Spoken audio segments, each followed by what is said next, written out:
ಬೆಂಗಳೂರು ಹಾಗೂ ಬೆಳಗಾವಿಯ ಬ್ಯಾಂಕಿಂಗ್ ಕ್ಷೇತ್ರದಲ್ಲಿ ಕೆಲವು ಕಪ್ಪು ಚುಕ್ಕೆಗಳಿರಬಹುದು. ಆದರೆ ನಮ್ಮ ಜಿಲ್ಲೆಯ ಸಹಕಾರಿ ರಂಗವು ರೈತಾಪಿ ವರ್ಗದ ಏಳಿಗೆಗೆ ಬೆನ್ನೆಲುಬಾಗಿ ನಿಂತಿದೆ ಎಂದು ಯಲ್ಲಾಪುರ ಶಾಸಕ ಹಾಗೂ ಕೆಡಿಸಿಸಿ ಬ್ಯಾಂಕ್ ಅಧ್ಯಕ್ಷ ಶಿವರಾಮ್ ಹೆಬ್ಬಾರ್ ಹೇಳಿದರು.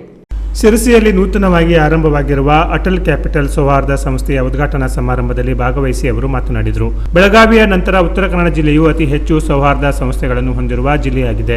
ಬ್ಯಾಂಕುಗಳು ಮತ್ತು ಸೌಹಾರ್ದ ಸಂಸ್ಥೆಗಳು ಬದ್ಧತೆಯಿಂದ ನಡೆಯಬೇಕು. ಆಡಳಿತ ಮಂಡಳಿಯವರು ಸಾಲಗಾರ ರಹಿತ ದೃಷ್ಟಿಯಿಂದ ಇತಿಮಿತಿಯಲ್ಲಿ ಬಡ್ಡಿ ದರವನ್ನು ನಿಗದಿಪಡಿಸಬೇಕು. ಜಿಲ್ಲೆಯ ಜನರ ಆರ್ಥಿಕ ಪ್ರಗತಿಗೆ ನೂರಾರು ಕೋಟಿ ಸಾಲ ನೀಡಿ ಅದನ್ನು ಯಶಸ್ವಿಯಾಗಿ ವಸೂಲಾತಿ ಮಾಡುತ್ತಿರುವುದು ಹೆಮ್ಮೆಯ ವಿಷಯ ಎಂದು ಅವರು ಹೇಳಿದರು.